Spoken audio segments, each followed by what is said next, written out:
Hey you guys, what's up? Welcome back to my YouTube channel.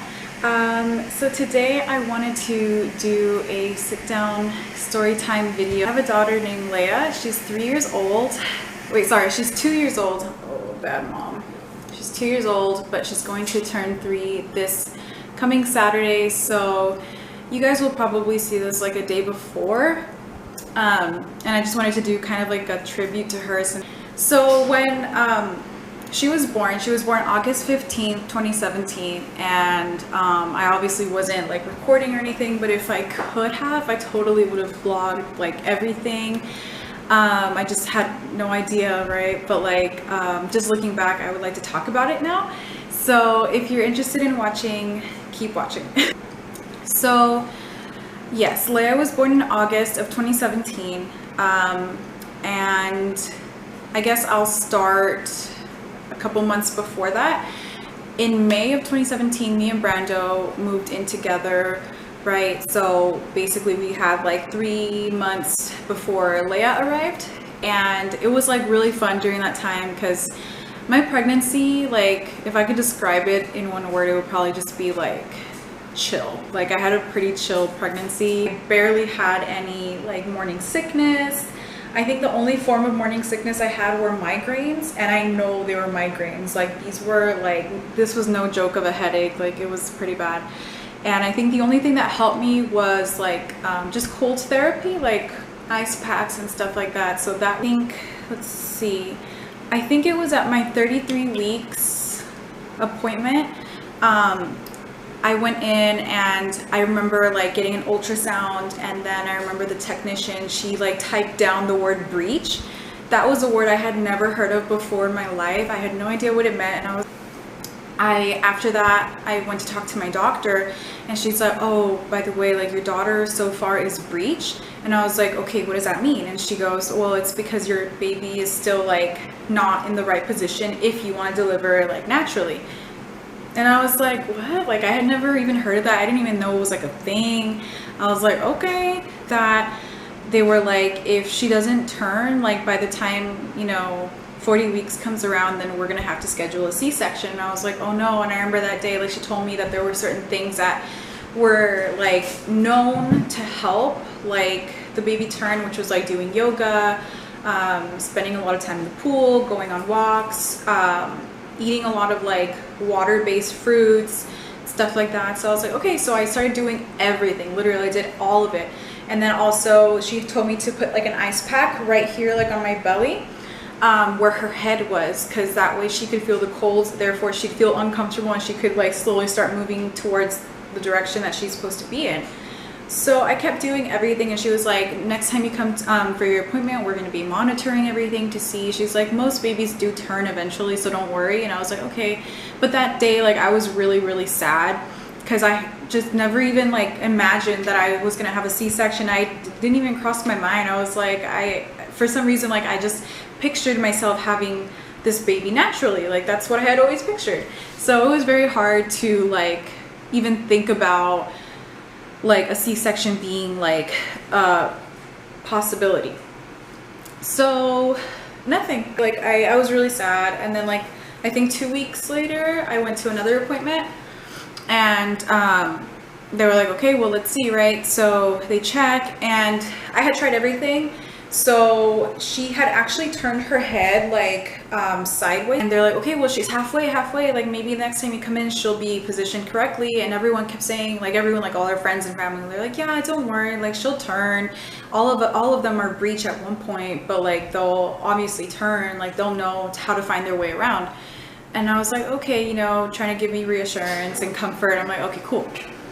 So I wasn't really worried anymore. And I was looking up like different videos on C-sections, the aftermath, what to expect, how to recover from it, the time it takes to recover. So it was like, I just didn't want it. I didn't want a C-section. So I had really high hopes for this baby. 38 weeks now that I go to my appointment, and they were like, oh wow, the baby turns back to the original position. So she was back to right under my rib cage, and her feet were like on the bottom. So I was like, oh, like how, I mean, now this means I'm more than likely probably gonna have a C-section. I was pretty sad, and then the doctor was like, it's because like as time progresses and you're about to finish your entire pregnancy, like the baby's just getting bigger and bigger. Therefore, she's running out of room in your belly to position herself. She's like, and she's probably just gonna stay this way. And I was like, okay, so what does this mean? And she was like, well, like more than likely, we're just gonna have to schedule a C-section. My gynecologist, she told me right off the bat, like, I don't do VBACs. If you guys don't know what a VBAC is, I'm not sure what it stands for, but it's basically like the procedure they do to pregnant women. If the lady really wants to have like a natural birth, then they will literally do the VBAC and use their physical hands to like change the baby's position to the right position. Sorry if you hear any noise, it's my dog. So yeah, she's like, I don't do that procedure. Like, it's just not part of like my like philosophy or whatever. And I was like, no, okay, well that's cool or whatever. Like, I get it. And looking back, I don't know, like maybe I could have looked better, like in my research for a better gynecologist, like maybe one that actually does VBACs. So if I were to ever have another baby, I am kind of reconsidering who my doctor is to see, like, to try to find someone who would be capable of doing that one, just in case I want to actually have that natural birth. So we're going to continue monitoring her anyway, like even up until the day you're going to have her, because she's like, I've had patients who, like, you know, the day of their C-section, we find out, hey, the baby's turned, either you want to do the C-section or we'll do it vaginally. So she's like, we'll be watching. And I was like, yeah, no, with my luck, I'm still going to do the C-section, right? And I had done so much research on it, so I prepared myself for everything. I knew what to expect. I knew how long it was going to take to recover. And so I was like, it's fine. Let's just do the C-section, whatever.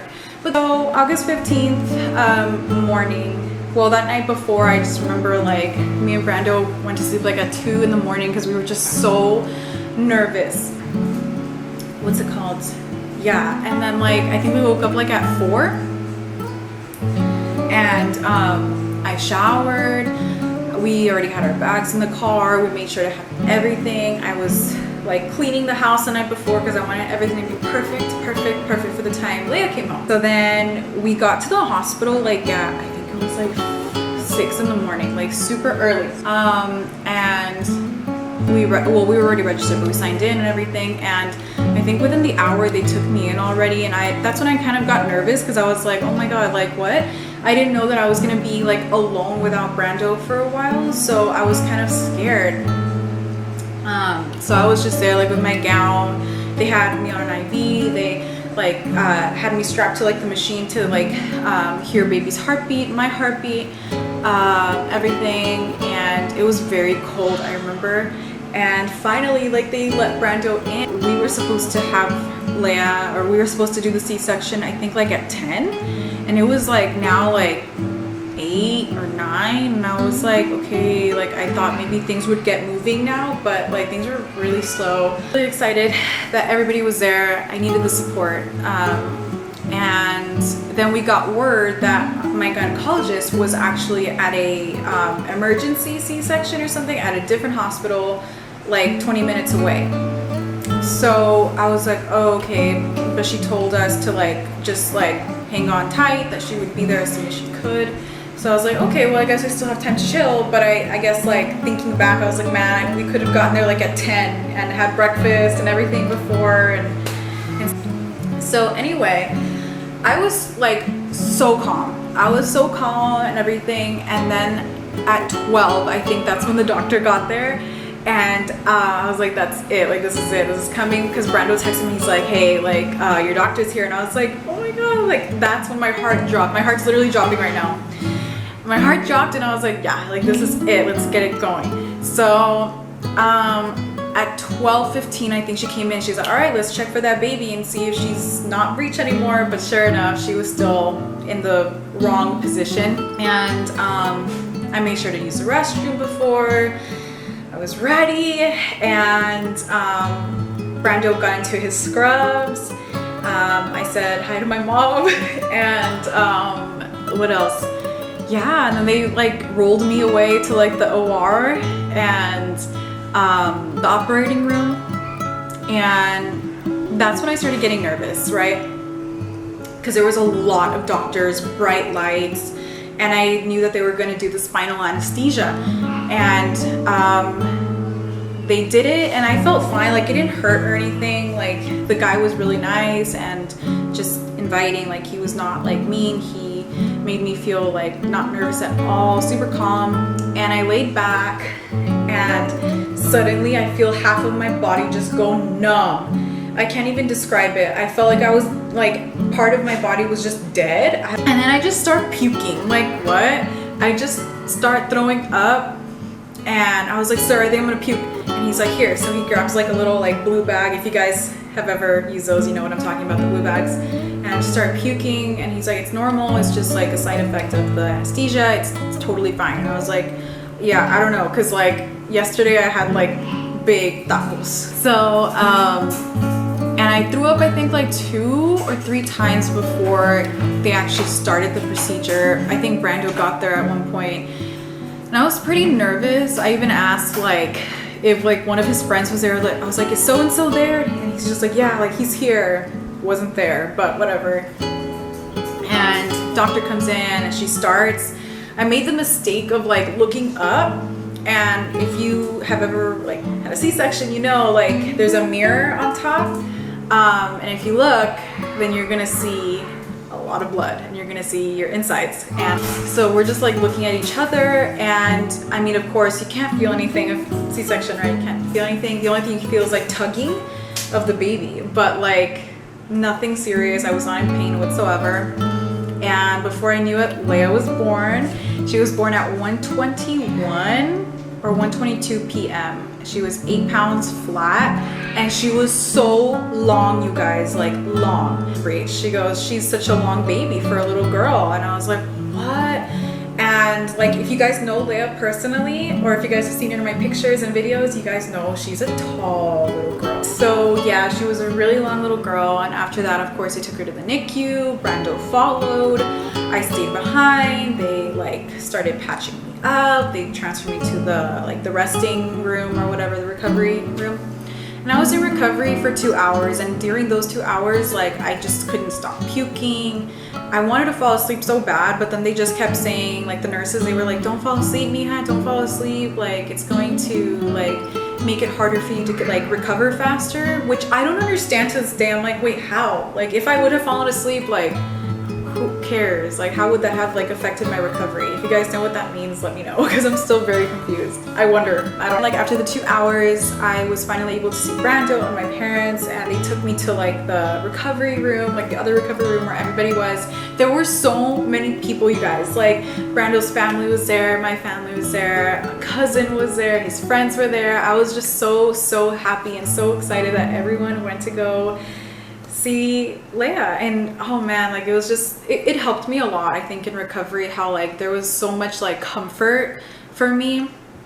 And for the first like day and a half, I was in no pain. So I was in no pain. I was so numb. But then I think the day after, oh my God, you guys, I was in so much pain. I could not move for the life of me. And they were like, you're gonna have to try to like go to the restroom. You're gonna have to try to shower, and you're gonna have to start walking up and down the aisles so that you can start getting a move on and get home. And that was the goal. Like you know, like when you're at the hospital, like all you want to do is go home in the comfort of your own home. So having to use the restroom for the first time was very hard. Like even though it was just like pee, like it was so hard. I showered and it was super hard. Me and Brandon were just walking down the aisles, and it was very painful. And I think on the third morning, or like, yeah, third morning, we were finally told that we could leave. So I was like, yay. So me, Brando, and Leia left. We went home. Leia was asleep. I still remember she was in her little bassinet, and yeah, I could barely walk at all for like, I think a whole week. I was just in a lot of pain, like so much pain. And I kept telling Brando, like, don't have your friends over yet. I don't want them here for like at least a week, because I know Brando's friends are like so funny. So I know that their jokes are gonna make me laugh. And if you guys have ever had a C-section, you know, you can't laugh, can't sneeze, can't cough, like so much, right? And yeah, I took about a week until I started feeling better, which is actually not bad for like a regular like patient with a cesarean, because I feel like cesareans actually like the recovery time can last a lot longer than a week. But I recovered pretty fast, not gonna lie. And then I went in and they checked my like incision and everything, and they're like, yeah, it's really good. It came out really nice. It's not gonna look bad. You're barely gonna be able to see it or even feel it. And yeah, like to this day, like you can barely feel it unless you stretch the skin out, but like why would you do that? Yes, so I just wanted to share that story with you guys because I had never talked about it before, even like out loud. So that is a story of how Leia was born. I just can't believe like she's almost 3. Like it's insane, you guys. You guys enjoyed watching and listening to my story of Leia, and I think I am going to be doing a birthday vlog for her, so stay tuned for that as well. And until next time, I'll see you guys on my next video. Bye guys.